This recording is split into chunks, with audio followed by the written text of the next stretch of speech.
গণঅভ্যুত্থানের ধারাবাহিকতায় 91 নির্বাচন, ষষ্ঠ নির্বাচন হলো 4 বছরের মাথায়, আবার হচ্ছে কলঙ্কিত নির্বাচন। তারপর আবার 5 বছরের মাথায় এদেশের মানুষের আবার রক্ত ঝরানোর ইতিহাস। এভাবেই ধারাবাহিকভাবে আস্তে আস্তে 2007 গেল, 8 গেল, সেনা শাসন গেল, 16 বছরের দুঃশাসন, ফ্যাসিবাদী শাসন, গুম খুনের রাজনীতি, মানুষ হত্যার রাজনীতি এবং হচ্ছে অ্যাপলিটিশনের মধ্য দিয়ে এদেশের রাজনৈতিক দলগুলোকে গৃহবন্দী করে রেখে মূলত হচ্ছে এদেশের রাজনৈতিক ব্যবস্থায় শেষ পেরেকটি মারা হয়, বাকশাল কায়েম করা হয় অঘোষিতভাবে। এদেশের রাজনৈতিক অধিকারগুলো যখন হচ্ছে কেড়ে নেওয়া হয়, তখন সামাজিক আন্দোলন গড়ে ওঠে। আপনারা যখন 14 সালের পর থেকে রাজনৈতিক দলগুলো রাজপথে কর্মসূচি পালন করতে না পারছিল, তখন মূলত ছাত্রদের মধ্য দিয়ে, ছাত্রদের মাধ্যমে এদেশের মানুষ অধিকারের কথা বলে, সরকারের বিরুদ্ধে স্লোগান ধরে। 2015 সালের ব্যাট বিরোধী আন্দোলন সরকারের মস্তক কাঁপিয়ে দেয়। 2018 সালের কোটা আন্দোলন এবং 2017 সালের কোটা আন্দোলন, 2018 সালের সড়ক আন্দোলন ফ্যাসিস্ট হাসিনার ভিত নাড়িয়ে দেয়। তার ধারাবাহিকতায় 2024 আসে। 2024 অধিকারের প্রশ্নে ছাত্র জনতা আবার রাজপথে নামে। তাদের উপর গুলিবর্ষণ, হত্যাযজ্ঞের মধ্য দিয়েই শেখ হাসিনা তার কফিনে শেষ প্যারেকটি বানায় এবং এদেশের ছাত্র জনতা গুলির বিরুদ্ধে তাদের বুক পেতে দেয়, বুলেটের বিরুদ্ধে তাদের বুক পেতে দেয়। হাজার হাজার শহীদ হয়, হাজার হাজার ভাই বোনেরা আহত হয়ে হসপিটালের বিছানায় কাতরাচ্ছে। আমাদের এই সময়ে এসে আমরা বলছি ফ্যাসিবাদী শাসন ব্যবস্থার বিলোপ করতে হবে।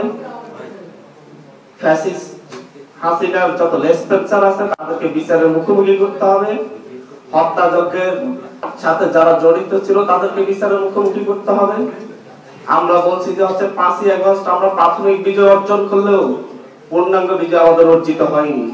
আমাদের এই 24-এর গণঅভ্যুত্থান, 24-এর এই বিপ্লব আমরা 90-এর মতো বেহাত হতে দিতে চাচ্ছি না, 69-এর মতো বেহাত হতে দিতে চাচ্ছি না।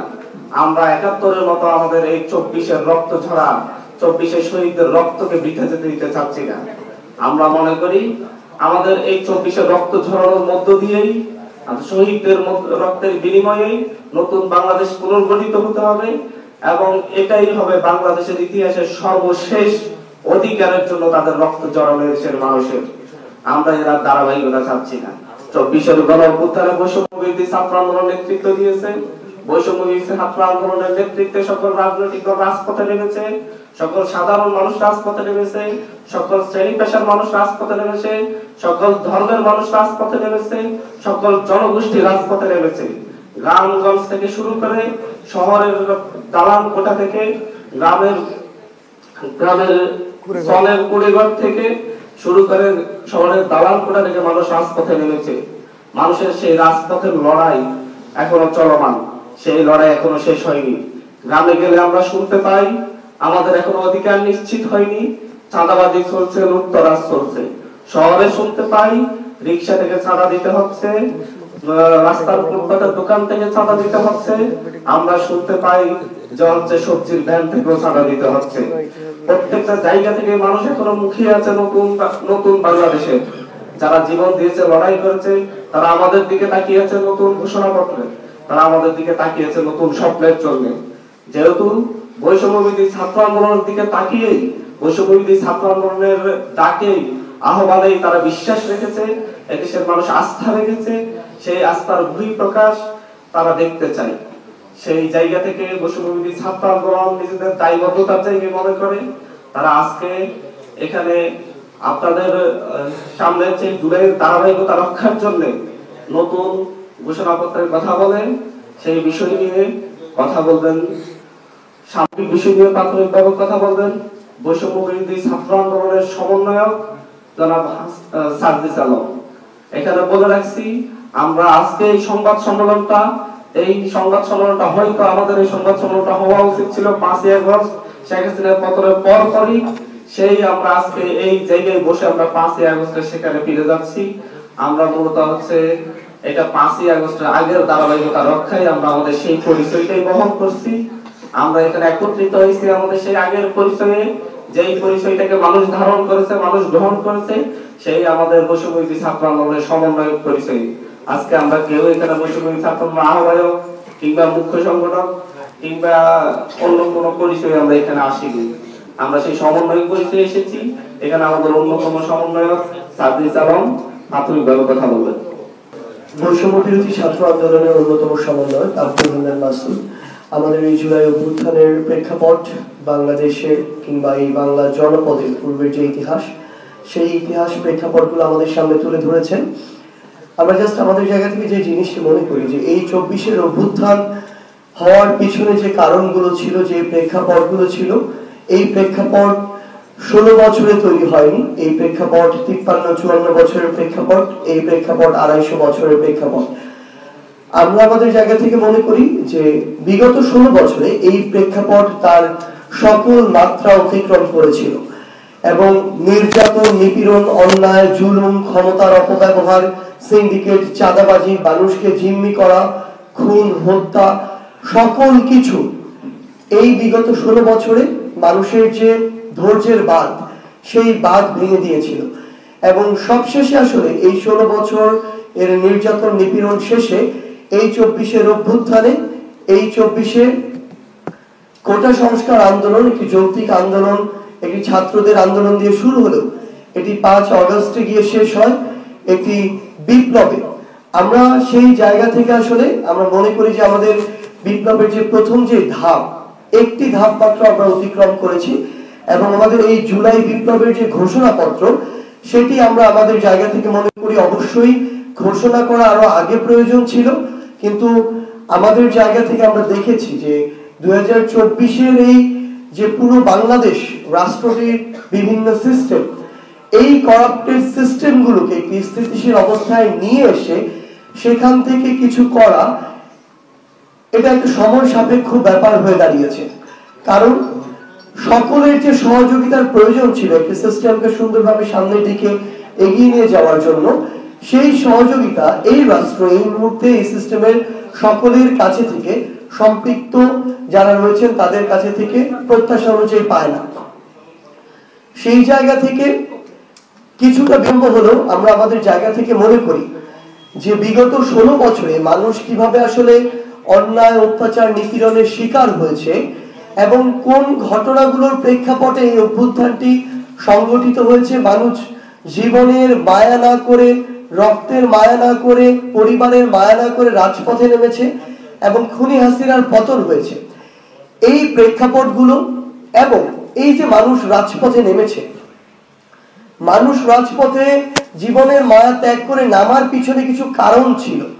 প্রত্যেক মানুষের মনে কিছু স্বপ্ন ছিল, আকাঙ্ক্ষা ছিল, একটা স্পিরিট ছিল। এই স্পিরিট গুলো কি ছিল এবং সামগ্রিকভাবে এই যে আমাদের জুলাই বিপ্লব, এই বিপ্লব থেকে আগামীতে বাংলাদেশের মানুষ যারা এই অভ্যুত্থানের সাথে সম্পৃক্ত ছিল, যারা ফ্যাসিস্ট বিরোধী আন্দোলনে প্রত্যক্ষ এবং পরোক্ষভাবে অংশগ্রহণ করেছিল, তাদের প্রত্যাশা কি, আশা, আকাঙ্ক্ষা কি। আমরা আমাদের জায়গা থেকে মনে করি এই সামগ্রিক বিষয়গুলো আমাদের এই জুলাই বিপ্লবের সামগ্রিক বিষয়গুলো একটি ঘোষণাপত্রে লিখিতভাবে লিপিবদ্ধ থাকা প্রয়োজন। আমরা আমাদের জায়গা থেকে মনে করি এই ঘোষণাটি আমাদের সামগ্রিকভাবে পুরো বাংলাদেশের একটি লিখিত দলিল হিসেবে থাকবে, যেই দলিল আমাদের নতুন করে যে স্বপ্নগুলো, সেই স্বপ্নগুলোকে ধারণ করবে, যেই দলিল আমাদের বিগত সিস্টেমগুলোকে রিজেক্ট করবে, নতুন যে সিস্টেমগুলো আমরা প্রত্যাশা করি সেগুলোকে বাস্তবায়নের পথ দেখাবে। আমরা মনে করি আমাদের এই ঘোষণাপত্রটি বিগত যে সিস্টেমগুলো মানুষ আসলে তাদের জায়গা থেকে গ্রহণ করেনি এবং আগামীতে যে সিস্টেমগুলো মানুষ চায় তার মধ্যে পার্থক্যটি তৈরি করবে এবং আগামীতেও বাংলাদেশের মানুষের দায়িত্ব যারা ভোটের মাধ্যমে গ্রহণ করবে তাদের ক্ষেত্রেও এটি একটি নির্দেশিকা হিসেবে থাকবে যে কোন বিষয়গুলোর প্রেক্ষাপটে এই 24-এর বিপ্লবটি হয়েছে, কোন বিষয়টির প্রেক্ষাপটে এই 24-এর বিপ্লবের পরবর্তী নতুন আশা আকাঙ্ক্ষাগুলো তৈরি হয়েছে এবং মানুষ কি চায়। তো সামগ্রিক যে বিষয়গুলো আমরা আমাদের জায়গা থেকে মনে করি কিছুটা বিলম্ব হলেও একটি ঘোষণাপত্রে লিপিবদ্ধ থাকা দরকার। সেই বিষয়টি আসলে আমরা আমাদের এই প্রোক্লেমেশন অফ জুলাই রেভলিউশন আমরা সেখানে লিখিতভাবে লিপিবদ্ধ করব এবং আমরা এটি একটি খসড়া করেছি ইতিমধ্যে এবং এখানে বাংলাদেশের যারা এই অভ্যুত্থানের সাথে সরাসরি এই আমাদের বিপ্লবের সাথে সরাসরি অংশগ্রহণ করেছে বিভিন্ন রাজনৈতিক দলের মতের ধর্মের বয়সের যারা মানুষ রয়েছে তাদের কাছে তাদের বিভিন্ন জায়গা থেকে মতামত নেওয়া হচ্ছে, এটি সংশোধন পরিবর্ধন পরিমার্জন করা হচ্ছে এবং আমরা বিশ্বাস করি আমাদের এই বিপ্লব যেমন ফ্যাসিস্ট বিরোধী সকলকে ধারণ করতে পেরেছিল, আমাদের এই ঘোষণাপত্র সকলের আশা আকাঙ্ক্ষাকে ধারণ করতে পারবে। এটি আগামীর বাংলাদেশের ঘোষণাপত্র, এটি কোনো নির্দিষ্ট দলের মতের ধর্মের বয়সের মানুষের ঘোষণাপত্র নয়। যেমন ভাবে 24-এর বিপ্লবটি সকলের ঘোষণাপত্র ছিল, আমরা আমাদের জায়গা থেকে মনে করি বাংলাদেশের এই অন্তর্বর্তীকালীন সরকার যারা এই বিপ্লবের ফলে এসেছে তারা থেকে শুরু করে যে সকল ফ্যাসিস্ট বিরোধী রাজনৈতিক দল একসাথে রাজপথে লড়াই করেছে তাদের সকলের মতামত এবং সক্রিয় অংশগ্রহণের মাধ্যমেই আমরা আমাদের জায়গা থেকে আমাদের জাতীয় শহীদ মিনার, যেখানে একদম অফিসিয়ালি 6 জুন প্রথম আমাদের এই আন্দোলনটি শুরু হয়েছিল, সেখানে আমরা 31 ডিসেম্বর আমাদের জায়গা থেকে এই ঘোষণাপত্রটি একসাথে আমরা ঘোষণা করার একটি প্রস্তুতি নিচ্ছি এবং এই সামগ্রিক বিষয় নিয়ে আমাদের এই মুহূর্তে বৈষম্য বিরোধী ছাত্র আন্দোলনের আমাদের এই বিপ্লবে অন্যতম সমন্বয়ক হাসনাত আব্দুল্লাহ তার জায়গা থেকে তার কথাগুলো উপস্থাপন করবে। বেটার লেট দেন নেভার। এই যে আমরা ঘোষণাপত্র আমাদের অভ্যুত্থানে আমাদের বিপ্লবের যে ঘোষণাপত্রটি সেটা আমাদের 5 আগস্টই হওয়ার উচিত ছিল। আপনারা দেখেছেন এটি না হওয়ার কারণে এই যে ফেসিবাদের পক্ষের যে শক্তিগুলো সর্ব জায়গাতে, মিডিয়াতে, বুদ্ধিজীবী পাড়ায়, তারপর হচ্ছে আমরা যে যাদেরকে উৎখাত করেছি বিদেশে বসে তারা ষড়যন্ত্র করেই যাচ্ছে এবং এটা এক ধরনের লেজিটিমেসিকে প্রশ্ন করছে। 2000 ঊর্ধ্ব শহীদ এবং 20,000 ঊর্ধ্ব আহতদের রক্তের উপরে দাঁড়িয়ে তারা এই অভ্যুত্থানের লেজিটিমেসিকে প্রশ্ন করছে। আপনারা জানেন যে জুলাই অভ্যুত্থান যে গণ অভ্যুত্থানটি হয়েছে, এই গণ অভ্যুত্থানের মধ্য দিয়ে মানুষ 72-এর মুজিববাদী সংবিধানের বিপরীত অবস্থান নিয়েছে। এই যে মানুষ 72-এর মুজিববাদী সংবিধানের বিপরীত অবস্থান নিয়েছে, এটির একটি লিগ্যাল ডকুমেন্টেশন থাকা উচিত।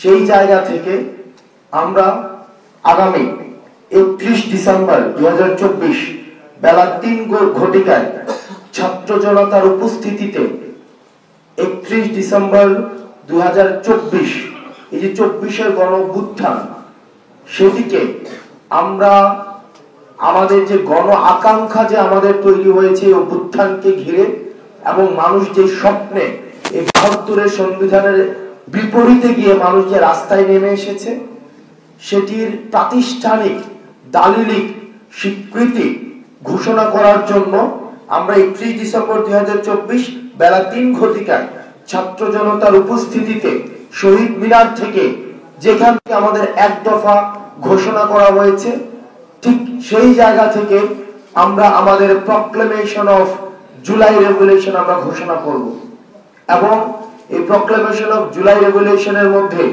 আমাদের পরবর্তী বাংলাদেশের স্বপ্ন, আকাঙ্ক্ষা, অভিপ্রায়, লক্ষ্য এবং ইস্তেহার সেখানে হচ্ছে লিপিবদ্ধ থাকবে। এটি কোনো দলের কোনো প্রক্লেমেশন না, এটি নির্দিষ্ট কোনো শ্রেণীর প্রক্লেমেশন না, বরং আমাদের এই যে ঐতিহাসিক যে আমরা প্রতারিত একটি প্রজন্ম, ঐতিহাসিকভাবে আমাদের যে স্বপ্নগুলো ঐতিহাসিক বিভিন্ন স্তরে স্তরে আমাদের বঞ্চিত হয়েছে, আমরা প্রতারিত হয়েছি, এই প্রক্লেমেশনের মধ্য দিয়ে আমাদের এই বঞ্চিতের ধারাবাহিকতা যেন আর না থাকে এবং আমাদের গণমানুষের আশা আকাঙ্ক্ষার যেন প্রতিফলন ঘটে সেটির একটি ইস্তিহার জনগণের সামনে, জাতির সামনে সেখানে ঘোষণা করা হবে। এবং 72-এর যে সংবিধানের বিরুদ্ধে মানুষ দাঁড়িয়েছে, মুজিববাদী চেতনার বিরুদ্ধে মানুষ দাঁড়িয়েছে, আওয়ামী লীগের এই যে ফেসিবাদের বিরুদ্ধে মানুষ দাঁড়িয়েছে, এই বিরুদ্ধে দাঁড়ানোকে সেখানে হচ্ছে আমরা চাই স্বীকৃতি দেওয়া হোক। আমরা চাই এই মুজিববাদী সংবিধান কবরস্থ ঘোষণা করা হবে। সেই যেখান থেকে এক দফার ঘোষণা দেওয়া হয়েছে ঠিক সেই জায়গা থেকে মুজিববাদী ৭২-এর সংবিধানের কবর রচিত হবে। ঠিক সেই জায়গা থেকে আওয়ামী লীগ বাংলাদেশের প্রেক্ষাপটে একটি অপ্রাসঙ্গিক একটি রাজনৈতিক দল, যারা গণমানুষকে মানুষ হিসেবে স্বীকৃতি না দিয়ে নির্যাতন, নিপীড়ন, গুম এবং খুন এবং হত্যার যারা রাজনীতি করেছে, যারা জনগণের বিপরীতে, আশা আকাঙ্ক্ষার বিপরীতে দাঁড়িয়েছে, আমরা প্রত্যাশা রাখছি এই জুলাই প্রক্লেমেশন অফ জুলাই রেভলিউশনে এই নাৎসিবাদী এই দলটিকে সেখান থেকে বাংলাদেশে অপ্রাসঙ্গিক ঘোষণা করা হবে। এবং মানুষ যে স্বপ্ন নিয়ে এখন রয়েছে যে বাংলাদেশ একটি দীর্ঘদিন বাংলাদেশ একটি বিচারহীনতার সংস্কৃতির মধ্যে দিয়ে গিয়েছে, আমরা চাই এই শহীদ মিনার থেকে প্রক্লেমেশন অফ জুলাই রেভলিউশনের মধ্যে বিচার নিশ্চিতের আমরা ইস্তেহার ঘোষণা থাকবে। বাংলাদেশের প্রত্যেকটি প্রান্তিক জনপদ থেকে একদম শহর পর্যন্ত যারা ৫ই আগস্টে পূর্বে এবং ৫ই আগস্ট পর্যন্ত এবং পরবর্তী সময়ে আপনারা বাংলাদেশকে গঠন করার জন্য, বিনির্মাণের জন্য রাস্তায় নেমে এসেছিলেন, ঠিক একইভাবে আমাদের ৩১শে ডিসেম্বর আমরা শহীদ মিনার প্রাঙ্গণে আমরা সবাই আবার মিলিত হব এবং আমরা আমাদের পরবর্তী বাংলাদেশ বিনির্মাণের যে আকাঙ্ক্ষা, সেই আকাঙ্ক্ষা আমরা একসাথে ঘোষণা করব। গণ অভ্যুত্থানের পরবর্তীতে ৩১শে ডিসেম্বর, এটা হবে ২৪-এর বিপ্লবীদের মিলন মেলা। ২৪-এর বিপ্লবীরা আজ পর্যন্ত এখনো মিলিত হয়নি। সেদিন ঢাকা শহরের ৫ই আগস্ট যারা স্বৈরাচার হাসিনা, ফ্যাসিস্ট হাসিনার পতনের দিন ঢাকা শহরে আসতে পারে না বিভিন্ন বাধার কারণে, তারা সকলেই ঢাকায় আসবে। তারা এই দিন, তারা সেদিন সেখানে দাঁড়িয়ে আওয়ামী লীগ ফ্যাসিস্ট হাসিনাকে এবং তার নেতৃত্বকে যেভাবে এখান থেকে তারা নিষিদ্ধ ঘোষিত করছে, সেখানে এসে তারা আওয়ামী লীগকে অপ্রাসঙ্গিক ঘোষণা করবে বাংলাদেশের মাটি থেকে। এখানে শহীদরা আসবে, শহীদ পরিবারের লোকজন আসবে, আহতরা আসবে। আহতরা তাদের আকাঙ্ক্ষার কথা বলবে, তারা কেন তাদের হাতের বিনিময়ে অর্জিত এই গণ অভ্যুত্থান, তাদের চোখের বিনিময়ে অর্জিত এই গণ অভ্যুত্থান, তাদের পায়ের বিনিময়ে অর্জিত এই গণ অভ্যুত্থানে তাদের আকাঙ্ক্ষার কথা বলবে। তারা বলবে তারা কেমন বাংলাদেশ দেখতে চাচ্ছে। আমরা আজকে এই পর্যায়ে এসে আজকে এখানে কথা বলতে হচ্ছে, কারণ হচ্ছে আমাদের সেই ফ্যাসিস্ট প্লেসমেন্টার গুলো এখনো ষড়যন্ত্রে লিপ্ত। তারা আমাদের সচিবালয়ে আগুন লাগাচ্ছে, তারা সচিবালয়ে আগুন দিয়ে মূলত আমাদের রাষ্ট্রকে প্রশ্নবিদ্ধ করেছে, আমাদের গণ অভ্যুত্থানকে প্রশ্নবিদ্ধ করছে। আমরা তাদের চোখে চোখ রেখে সেদিন আমরা তাদের বিরুদ্ধে আমাদের প্রকাশের যুদ্ধ ঘোষণা করব। সেদিন সকলেই আসবে। আপনাদের পক্ষ থেকে কোনো কোশ্চেন থাকলে বলতে পারেন, জিজ্ঞাসা করতে পারেন। শেষ লাইনে একটা কথাই বলবো, এখানে চা শ্রমিক আসবে, রিক্সা শ্রমিক আসবে, কৃষক আসবে, এই দেশের খেটে খাওয়া মজুররা আসবে, সেখান থেকে শুরু করে রেমিটেন্স যোদ্ধারা আসবে, প্রবাসীরা আসবে, যারা এই জুলাই অভ্যুত্থানকে ধারণ করছে। জুলাই অভ্যুত্থানকে ধারণ করা প্রতিটি ব্যবসায়ী আসবে, প্রতিটি আমলা আসবে, প্রতিটি উপদেষ্টা আসবে। এই গণ অভ্যুত্থানের জুলাই বিপ্লবকে যারাই ধারণ করে তারাই সেদিন এই সংস্কৃতি কর্মীরা থেকে শুরু করে সকল রাজনৈতিক নেতৃবৃন্দ যারা ২৪-এর গণ অভ্যুত্থানকে ধারণ করেছে, ২৪-এর গণ অভ্যুত্থানের রাস্তায় নেমেছে, তারা এই প্রক্লেমেশনের অংশীদার হবে। সকলেই সেদিন শহীদ মিনারে এসে মিলিত হবে, সকল দিক থেকে জনস্রোত নামবে। আপনাদের কাছে প্রশ্ন থাকলে প্রশ্ন জিজ্ঞাসা করছি। ৫ই আগস্ট বাংলাদেশের নানা মত এবং নানা মানুষ এসছে, ঠিক একইভাবে ৩১ ডিসেম্বর সেভাবেই আসবে। দেখেন, মুজিববাদী যে সংবিধান, ৭২-এর যে সংবিধান রয়েছে, যে একদলীয় এক ধরনের, পরবর্তীতে আমরা দেখেছি এই সংবিধানের মধ্য দিয়ে একদলীয় এক শাসন ব্যবস্থা কায়েম করা হয়েছে, বাকশালী শাসন ব্যবস্থা। পরবর্তীতে এই সংবিধানকে আওয়ামী লীগ নিজস্বভাবে আওয়ামী লীগীকরণ করেছে। আমরা মুক্তিযুদ্ধের যে স্পিরিট গুলো ছিল এবং ৭২-এর সংবিধানে যে ধরনের যেখানে মূলনীতিগুলো যুক্ত করা হয়েছে, এটা একটা হচ্ছে আধিপত্যবাদের ইনস্টলমেন্ট, একটি ভারতীয় আগ্রাসনের ইনস্টলমেন্ট হয়েছে সেখানে। এবং সেটির ধারাবাহিকতা আমরা দেখেছি আওয়ামী লীগের গত এই যে ১৬ বছরে এটা নিজস্ব ভাবে নির্বাচন প্রণয়ন করা, নিজস্ব ভাবে শাসন ব্যবস্থা কায়েম করা, সেখানে জনগণের আশা আকাঙ্ক্ষার প্রতিফলন ঘটেনি। এই যে এগুলোর বিপক্ষে গিয়েই কিন্তু হচ্ছে গণ অভ্যুত্থানটি হয়েছে। আমরা এই গণ অভ্যুত্থানে এই মানুষের যেই আমরা যে বলছি এগুলোর বিপক্ষে গিয়ে সেখানে আমরা স্পষ্ট করব আমাদের এই প্রক্লেমেশন অফ জুলাই রেভলিউশনে যে বেসিক্যালি এই মুজিববাদী সংবিধানটা কিভাবে মানুষের গণমানুষের আকাঙ্ক্ষাকে বিনষ্ট করেছে এবং ঠিক কিভাবে এটার আমরা রিপ্লেসমেন্ট করতে চাই, সেটিরই হচ্ছে বই প্রকাশ হবে, সেটিরই হচ্ছে ঘোষণা হবে প্রক্লেমেশন অফ জুলাই রেভলিউশনের মধ্যে। আর সেকেন্ড রিপাবলিকের যে বিষয়টি রয়েছে সে আইনগত বিষয়, আইনগত যে বিষয়টি বা আইনগত এই বিষয়গুলোর দিকে আমরা এখন যাচ্ছি না। আমরা হচ্ছে এখানে জুলাই রেভলিউশনটা যেটা যেই স্পিরিটের আলোকে হয়েছে সেটিরই প্রতিফলন ঘটবে এই প্রক্লেমেশনটার মধ্যে। এই সেকেন্ড রিপাবলিকের বিষয়ে আমরা যাচ্ছি। এখন এই যে আপনারা সাংবাদিকরা এখন বলছেন যে 3টা ইলেকশন অবৈধ হয়েছে, কেউ কেউ বলছে খুব মিনমিন ভাবে, একদম স্পষ্ট ভাবে বলছে না, খুবই বলে যেন গলার টোন কিছুটা ভিতরে রেখে রেখে বলে। বলেন তো গত 3টা ইলেকশনে এখানে কয়জন ভোট দিয়েছে? 2-4 জনও দেয় নাই। যে 2-4 জন দিয়েছে তারা আবার একটা দেয় নাই, তারা আবার অন্তত 25-30টা করে দিয়েছে, মানে যে 2-4 জন দিয়েছে। আর যারা দেয় নাই একবারেই দেয় নাই। তো এই যে ন্যারেশনটা আমাদেরকে বঞ্চিত করে রাখা হয়েছে, জনগণকে রাষ্ট্রীয় যে শাসনের মধ্যে, আমরা রাষ্ট্রীয় শাসনের মধ্যে জনগণ কিভাবে অংশগ্রহণ করে সেটা হচ্ছে ভোট প্রদানের মধ্য দিয়ে। এই ভোট প্রদান থেকে বঞ্চিত করা হয়েছে। এই বিষয়গুলো আমরা প্রত্যাশা করছি এই জুলাই রেভলিউশনে আসবে। আর পরবর্তী নির্বাচন কাঠামো কিভাবে নির্ধারিত হবে সেটা আমাদের সংস্কার কার্যক্রম চলছে সকল রাজনৈতিক দলের মতামতের ভিত্তিতে। সেটি অবশ্যই সেই সংস্কার কাঠামোর মধ্য দিয়ে সেই বিষয়টি উঠে আসবে।